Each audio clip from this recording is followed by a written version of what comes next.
너희 안에서 착한 일을 시작하신 이가 그리스도 예수의 날까지 이루실 줄을 우리는 확신하노라. 내가 너희의 무리를 위하여 이와 같이 생각하는 것이 마땅하니 이는 너희가 내 마음에 있음이요 나의 매임과 복음을 변명함과 확정함에 너희가 다 나와 함께 은혜에 참여한 자가 됨이라. 내가 예수 그리스도의 심장으로 너희의 무리를 얼마나 사모하는지 하나님이 내 증인이시니라. 내가 기도하노라. 너희의 사랑을 지식과 모든 총명으로 점점 더 풍성하게 하사 너희로 지극히 선한 것을 분별하며 또 진실하여 허물 없이 그리스도의 날까지 이르고 예수 그리스도로 말미암아 의의 열매가 가득하여 하나님의 영광과 찬송이 되기를 원하노라. 아멘. 네, 오늘 설교 제목을 한번 같이 합독하겠습니다. 시작. 하나님의 영광. 여러분 그렇게 되시기 바랍니다. 하나님의 영광과 찬송이 되는 여러분 되시길 바라요. 자, 여러분 오늘 말씀을 좀 집중하셔서 좀 잘 들으시고 또 결단하시고 고백하시면서 살았으면 좋겠어요.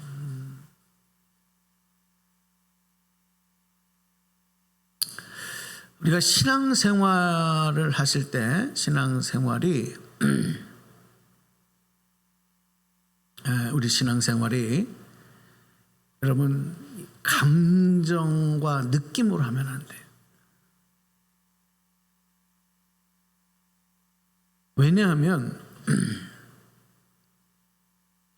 이 감정과 느낌은 내 안에서 외부 환경이나 어떤 사건이나 어떤 사람에 의해서 또 내가 가지고 있는 지식이나 경험에 의해서 내 안에서 내가 만들어내는 것이기 때문에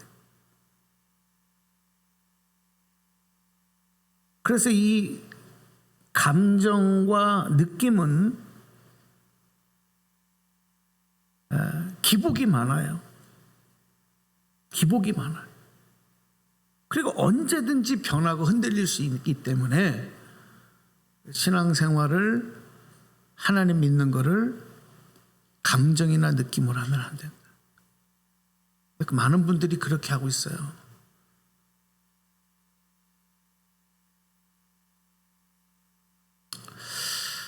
여러분 신앙생활을 어떻게 되느냐? 반드시 하나님의 말씀과 약속을 붙들고 해야 됩니다. 할렐루야. 신앙생활은 반드시입니다. 하나님 말씀, 약속을 붙들고 해야 되는 거예요. 왜냐하면 하나님 말씀과 약속은 변하지 않기 때문에 어떤 상황과 형편에서도 또 우리가 어떤 실망과 어려움을 당하는 또 억울함을 당하는 상황에 놓인다 하더라도 그것에 지배를 당하지 않고 믿음이 흔들리지 않게 되는 것, 이게 하나님 말씀과 약속을 붙들고 신앙생활할 때 나타나는 모습이에요. 오히려 그런 것들을, 그런 상황을 내가 지배를 당하는 게 아니라 지배하며 살아가는 인생이 되고 그런 믿음이 되는 거죠. 여러분 꼭 그렇게 되시길 바랍니다. 여러분의 믿음이.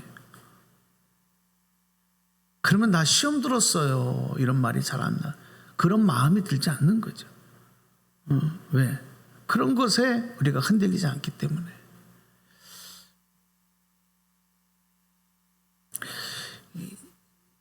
야곱은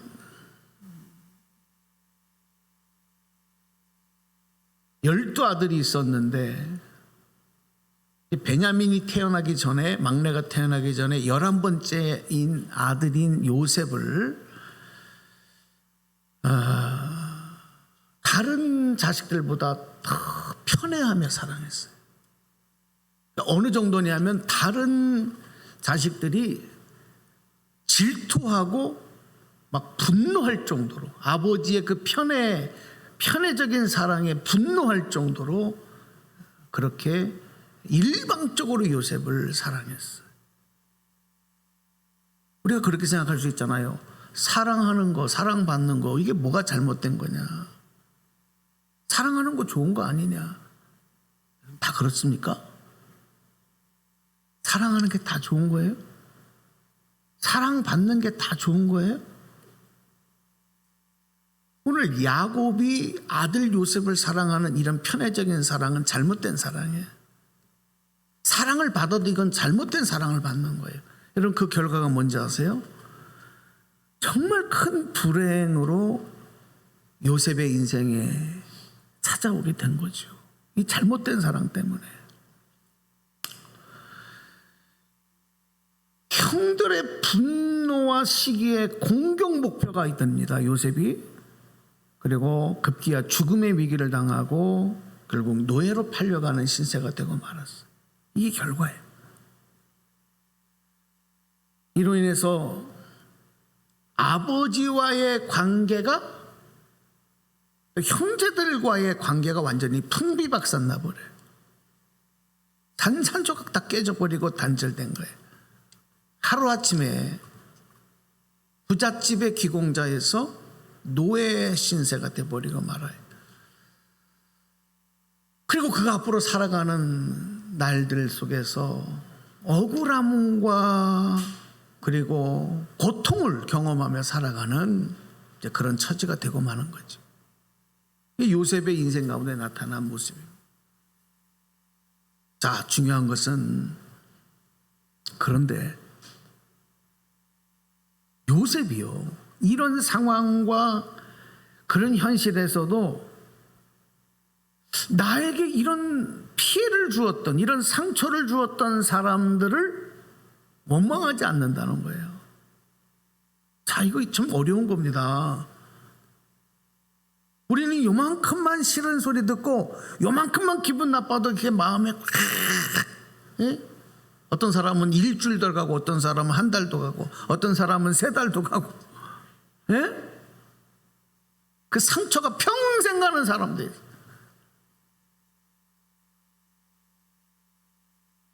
근데 요셉은요, 그 사람들을 원망하지 않아요. 나를 이렇게 만든 사람, 이런 처지로 밀어버린 사람들을 원망하지 않아요. 그리고요, 오히려 이런 어려운 하루하루의 삶을, 노예의 삶을 살아가는 동안에 하나님과의 관계가 더 깊어지고 성숙해지고 견고해졌다는 거죠. 그렇게 될 수 있었던 이유가 뭐냐? 요셉이 감정과 느낌으로 하나님을 믿은 것이 아니라 하나님의 약속을 붙들고 그것을 포기하지 않는 믿음 때문이었다. 할렐루야. 그걸 여러분에게 적용하세요. 여러분의. 우리도 믿음 생활을 하는데 어떻게 하나님을 믿어야 될까?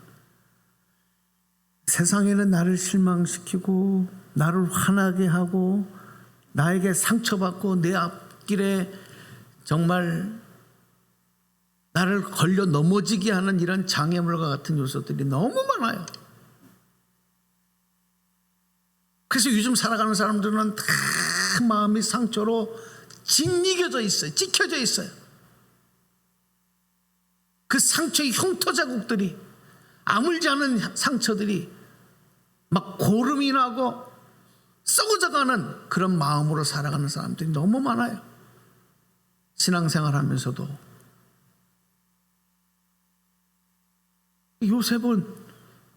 요셉은 그렇게 하지 않았다는 거예요. 그런 요셉을 하나님께서는 형통한 자가 되게 하셨고 요셉과 함께 하심으로 그의 신분은 비록 노예였지만 어떡합니까? 그와 함께하는 사람들, 보디발의 장군도 또 그가 죄수로 감옥에 갇혔을 때는 간수장도, 나중에는 애굽의 왕인 바로조차도 이 요셉과 하나님이 함께 하신다라고 하는 것을 인정을 하고 그를 존귀한 자로 높여줬어요. 여러분, 요셉은 꿈의 사람이었습니다. 비록 그가 철없던 때에 어린 시절에 꾸었던 꿈이지만, 그래서 어쩌면 그 꿈 때문에도 더 형들에게 미움을 받고 따돌림을 당했지만, 요셉은 그 꿈을 하나님의 약속으로 믿고 하나님의 계획으로 믿고 그 꿈을 포기하지 않았어요. 그래서 요셉을 따라서 합시다. 꿈의 사람. 그래서 꿈의 사람이라고 그래요. 그냥 우리가 잠잘 때 꾸는 그 드림, 그 꿈이 아니에요. 하나님의 말씀으로, 하나님의 약속으로 붙잡은 거예요. 그걸 포기하지 않은 거예요. 어떤 상황에도, 어떤 형편에도. 어떤 사람은 그래, 나 꿈이 있어요. 난 앞으로 희망이 있어요. 난 이렇게 될래요. 그건 네 꿈이고,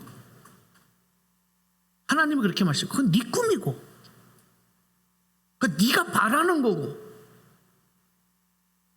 그러면 너에게는 내가 준 희망과 약속은 뭐냐?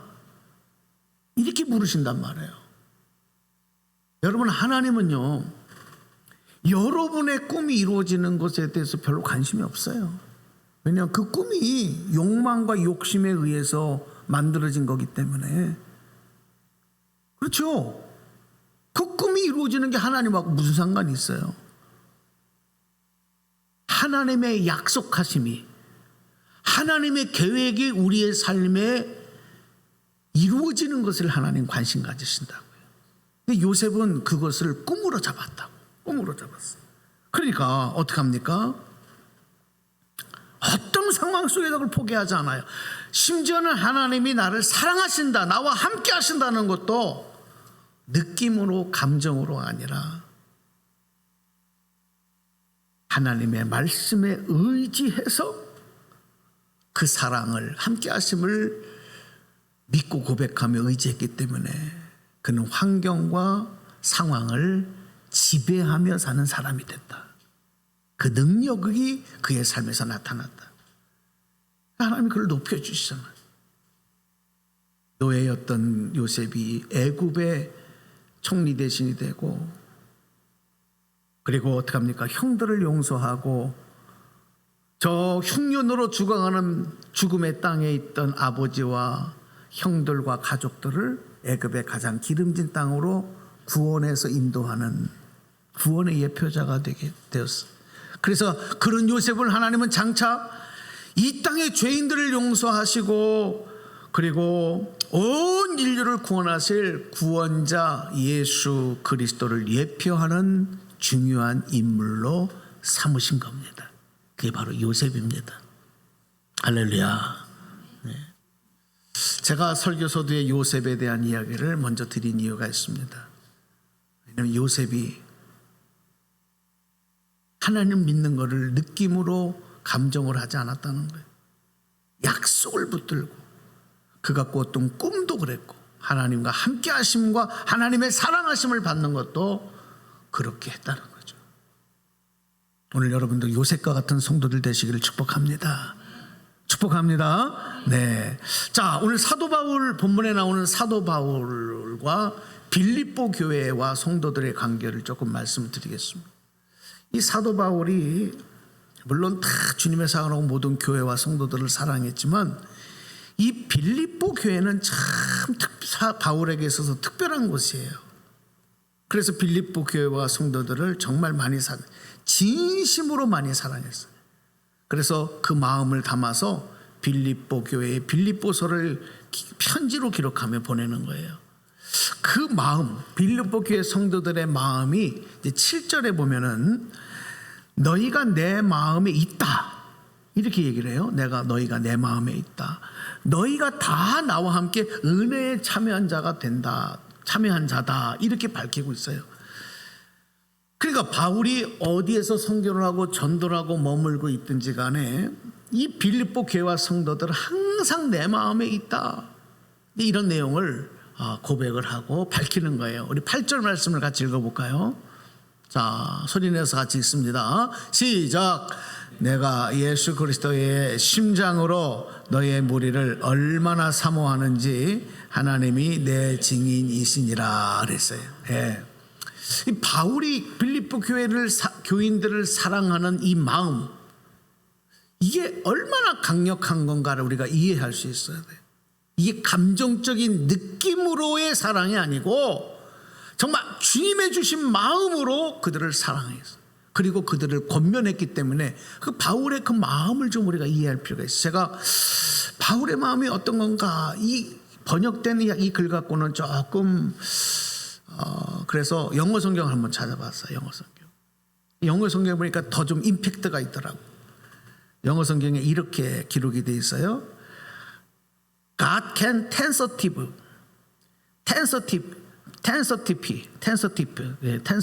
말고는 tensitive 이렇게 돼. 이 tensitive라고 하는 뜻이 뭐냐면 증명하다.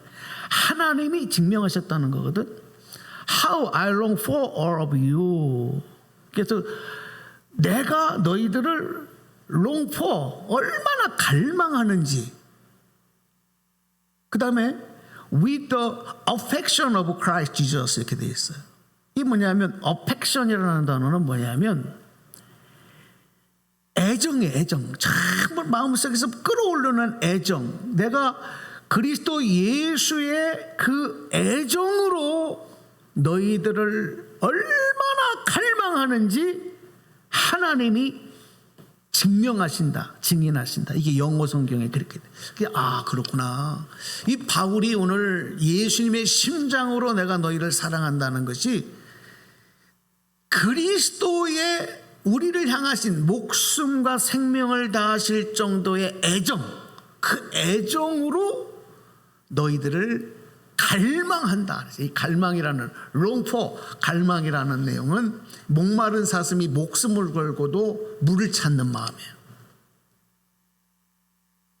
여러분 바울의 심정을 좀 이해하시겠어요? 그런 마음으로, 그런 사랑으로 지금 권면하는 거예요. 자, 빌립보 도시가 바울에게 특별한 이유가 뭐냐면 하나님께서 바울의 전도 계획 속에서 하나님께서 그 바울의 길을 바꿔놓으신 곳이 빌립보입니다. 무슨 말이냐면 이제 사도행전 16장에 보면 바울은 원래 신라와 함께 그 전도 일행과 함께 소아시아 비두니아라고 하는 곳으로 선교지를 정했어요. 그러니까 소아시아는 지금의 이제 그 터키가 이름이 뭘로 바뀌었죠? 나라 이름이 티르게, 그죠? 이 소아시아의 비두니아 지역으로 선교지를 정했는데 갑자기 하나님 그걸 막으신 거예요. 그런데 성령님을 통해서 소아시아로 가지 말고 유럽으로 가라. 그러면서 저 마게도니아, 유럽에 있는 마게도니아의 환상을 보여주셔요. 그래서 바울이 순종을 하고 이제 간 겁니다. 그래서 도착한 것이 어디냐? 빌립보 도시야.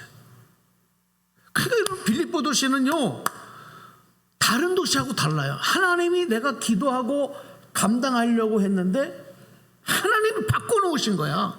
턴시키신 거야. 그래서 도착한 것이 빌립보에. 거기에 가보니까 이게 웬일이에요. 하나님께서 한 여인을 준비해 놓으셨는데 그게 바로 자주장사하는 루디아라는 여인. 그 루디아가 바울을 영접을 하면서 자기의 집을 제공을 하면서 이 빌립보 도시의 선교의 문이 열릴 수 있도록 하나님이 준비를 하시고 인도하셨어요. 얼마나 감동이 됐겠어요? 또 그곳에서 신라와 함께 한 귀신 들린 여종을 고치게 하셨는데, 이런 기적을 보여주셨는데 오히려 그 일로 인해서 바울과 신라가 고소를 당하고 감옥에 갇히게 되는 거예요. 여러분 그 사건 아시죠?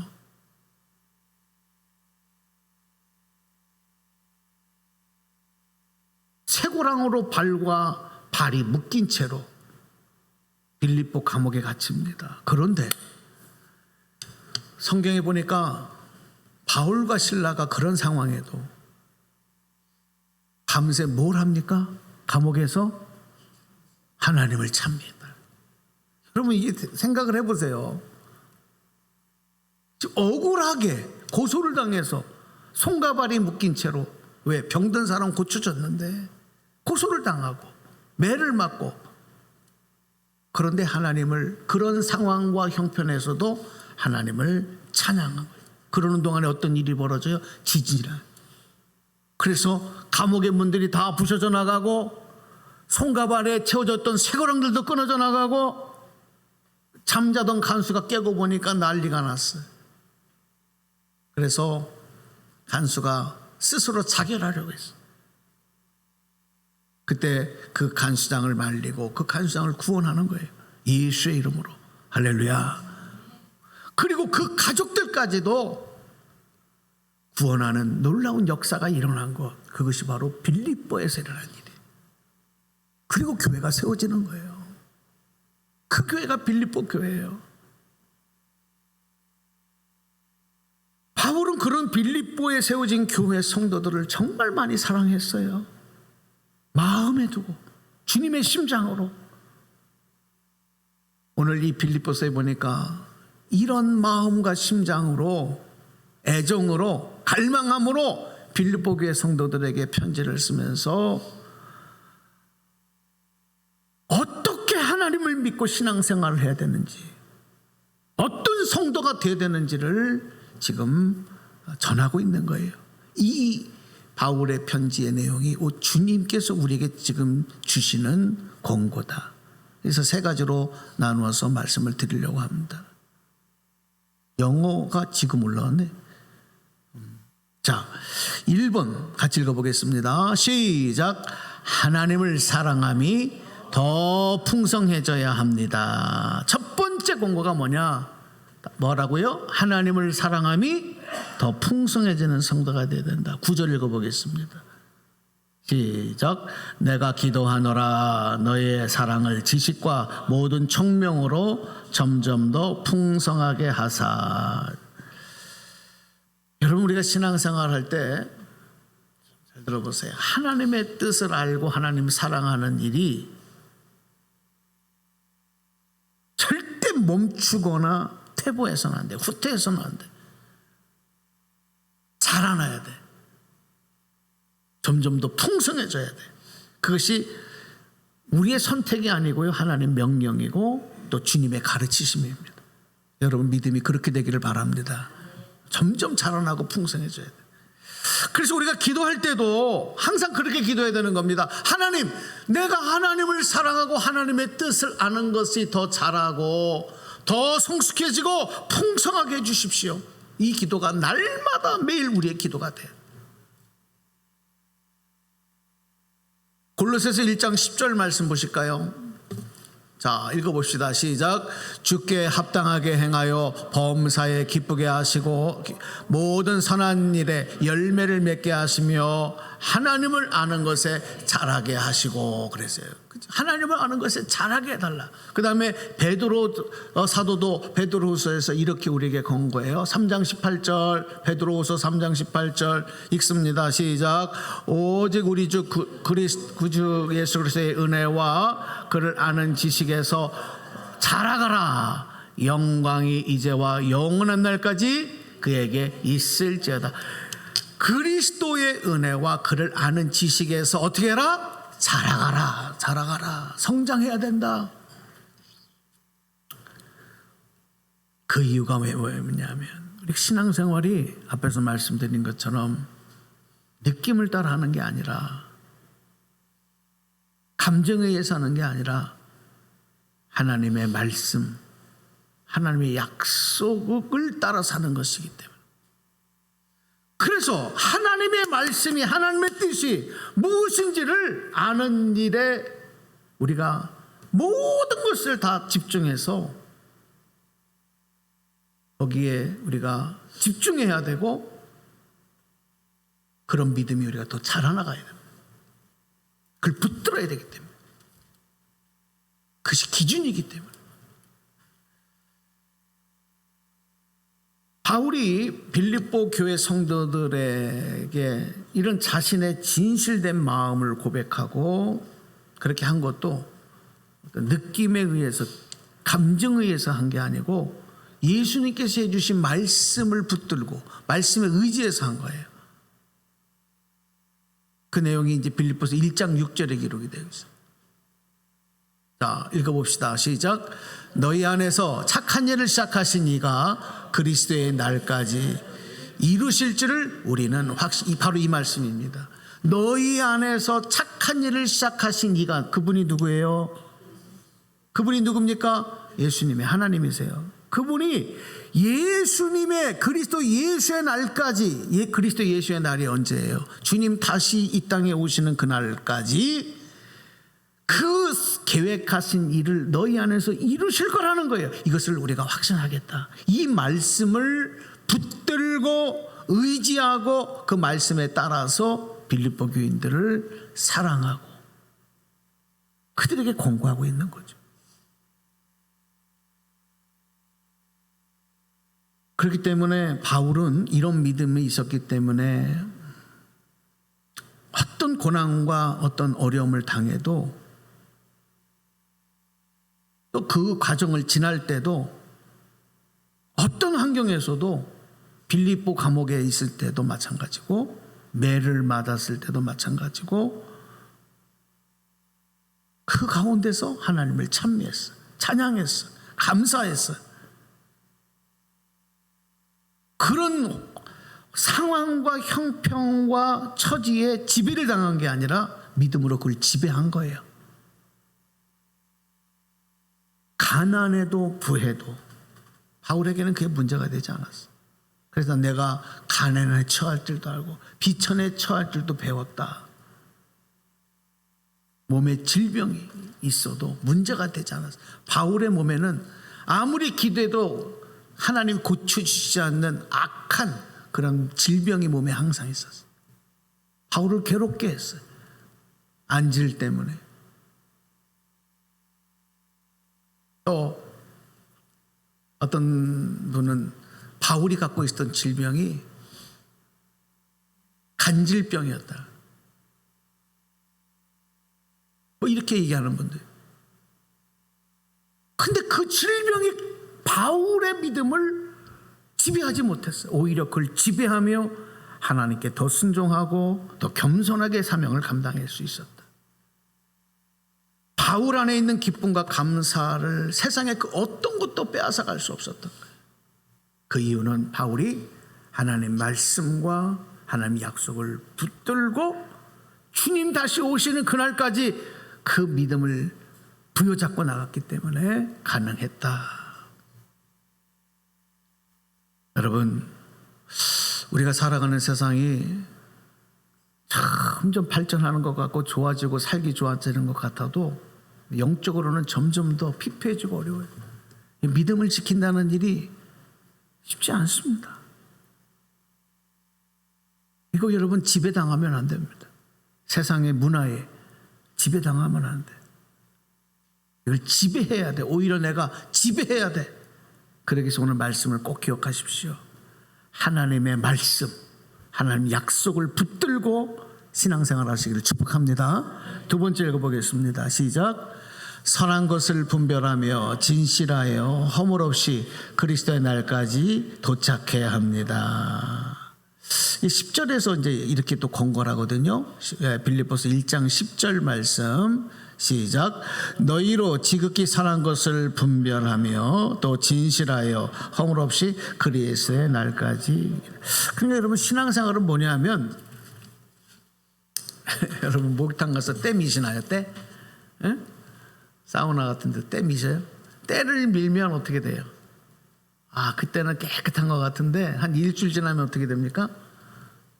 에? 또 밀면 또 나와요, 안 나와요?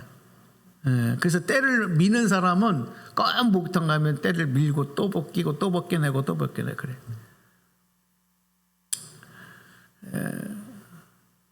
신앙생활은 뭐냐면 죄를 계속해서 벗겨내는 우리의 죄가 계속 벗겨지는 과정과 같아요.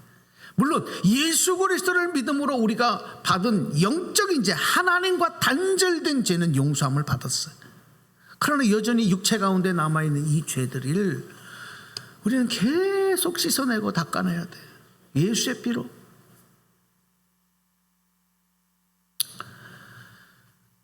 그런데 여러분, 예수 믿고 구원받았다고 해서 우리가 또 죄를 안 짓습니까? 여러분 어떠세요? 죄 져요, 안 져요? 그럼 죄를 내가 짓는다고 여러분 인정을 하면 그 죄를 언제 져요? 어느 때 져요? 하나님과의 관계 속에서 보면 내가 하나님이 보이지 않고 하나님을 생각하지 않을 때, 그때 죄를 짓는 거예요. 그때 거짓을 행하는 거예요. 하나님이 내 눈에 보이고 하나님 말씀이 내 앞에 딱 있으면 절대 죄를 못 져요. 죄가 내 앞에 왔다가도 그걸 거절하게 뿌리치게 돼 있어요. 하나님이 보이지 아니하고 내 욕심과 내 욕망만 보일 때, 내 생각과 내 주장만 보일 때 죄를 짓고 거짓을 하는 거예요.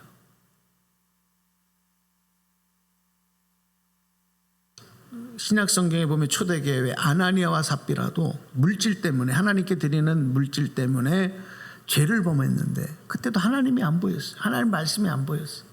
자기들의 생각만 보인 거예요. 또 이 엘리사 선지자가 있을 때, 엘리사 선지자의 종이 게하시인데, 여러분 엘리사가 이제 나만 장군, 아랍의 왕인 나만 장군을 고쳐요. 문둥병을 고쳐요. 그러니까 엘리사의 말에 순종해서 어디야 무슨 요단강에 가서 몸을 7번 담그라 순종해요. 깨끗이 문둥병이 떠나갔어요. 그러니까 나만 장군이 너무 감사해서 살해를 하느라고, 그죠? 가지고 온 것을 엘리사한테 준데 엘리사가 거절합니다. 안 받아요. 돌아가는데 엘리사의 사환, 엘리사의 종이었던 게하시라고 하는 사람이 쫓아가요. 그리고 그 나아만 장군을 붙들고 거짓을 말하는 거예요. 우리 주인이 그거 받아오라 그랬다. 그러면서 요구를 합니다. 그러니까 나아만 장군이 이 게하시가 얘기한 거, 오케이 알았다. 그러면서 게하시가 요구한 것보다 더 줘요. 돈도 더, 그리고 옷도 가지고 딱. 근데 이 게하시가 그걸 가지고 와서 딱 숨겨버립니다. 딱 자기 집에 감춰요. 엘리사가 그걸 알죠. 그리고 게하시에게 네가 거짓을 말하고 하나님 앞에 죄를 지은 그것이, 그 죄가 너에게 그대로 돌아간다. 나만에게 임했던 문둥병이 너에게 들어갈지라. 그 문둥병이 걸려서 고통받다 죽는 거예요. 자, 여러분, 아나니아와 삽비라, 게하시, 물론 또 다윗이 범죄할 때도 마찬가지예요. 하나님이 보이지 아니하고 내 욕심과 내 주장이 앞설 때 거짓을 선택하는 거고 죄를 선택하는 거예요. 여기서 돌이킬 수 있는 것은 뭡니까? 하나님 앞에 진실되게 살아갈 수 있는 비결은 뭡니까? 내 욕심, 내 감정이 아니라 하나님 말씀 안에, 하나님 약속 안에, 하나님의 사랑 안에 거할 때만 가능한 것이고, 그래야 우리가 하나님의 거룩하심에 동참하며 살아갈 수 있는 거예요. 나를 사랑하면 거짓과 죄를 선택하게 되지만, 하나님을 사랑하면 거짓을 거부하고 죄를 거부하고 거룩함의 삶을 살 수 있는 거예요. 여러분 그렇게 신앙생활하길 축복합니다. 축복합니다. 마지막 세 번째 읽어보겠습니다. 시작. 의의 열매가 가득하여 하나님의 영광과 찬송이 되어야 합니다. 11절. 예수 그리스도로 말미암아 의의 열매가 거룩하여 하나님의 영광과 찬송이 되기를 원하는.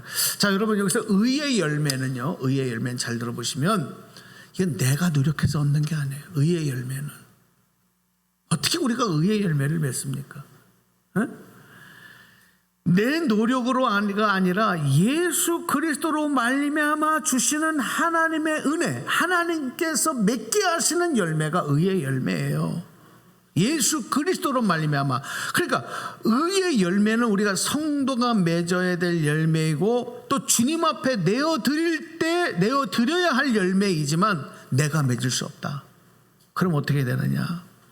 그 열매는 예수님 말씀대로 예수님 안에 있을 때, 그리고 포도나무이신 예수님에게 붙어있는 가지가 될 때에 맺어지는 열매. 그걸 풍성하게 맺게 해주시는 분은 하나님이시다. 할렐루야. 그래서 우리가 여러분 항상 주님의 몸인 교회의 지체로 살아가야 돼요. 어떤 분들은 나 교회 안 나오고 그냥 하나님 믿어. 안 돼요. 교회가 뭐예요? 주님의 몸이잖아요. 주님 몸의 지체로 붙어 있어야 되는 거예요. 그래 의의 열매가 맺혀진단 말이에요. 예수님이 내 안에, 내가 주님 안에 있어야 하나님의 생명의 양식이 나에게 공급되고 그것으로 열매를 맺는, 그게 의의 열매다. 하나님은 바로 그 열매를 기대하시고 그 열매를 맺을 때 기뻐하시고 영광을 받는 거예요. 우리도 그 열매를 맺음으로 하나님께 기쁨과 찬송을 돌려드릴 수 있는 하나님의 자녀 성도가 되는 거죠. 자, 오늘 이 말씀을 여러분에게 세 가지로 드렸습니다. 그리스도의 심장으로 기도하는 바울의 기도는 오늘 우리를 위해 기도하시고 응원하시고 성령님 통해 힘주시는 예수 그리스도의 약속과 은혜이기도 합니다. 여러분께서 주님 앞에 서는 그날까지 이 믿음의 걸음을 걸어가셔야 되고 믿음 붙잡고 가야 되는데, 여러분의 믿음이 말씀드린 대로 감정과 느낌으로 하는 게 아니고 하나님 말씀을 붙잡고 말씀에 의한 그 말씀에 굳건히 선 믿음 되시기를 축복합니다.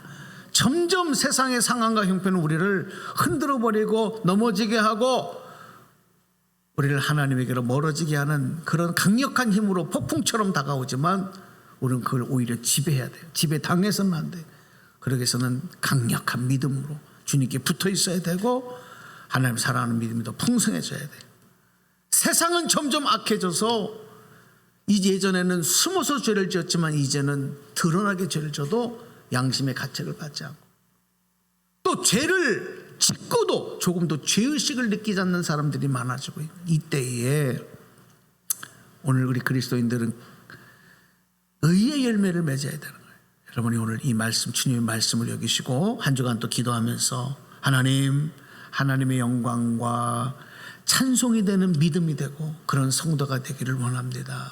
한 주간 동안 기도하며 믿음의 또 발걸음들이 힘차게 달려가는 은혜가 있기를 축복합니다. 축원합니다.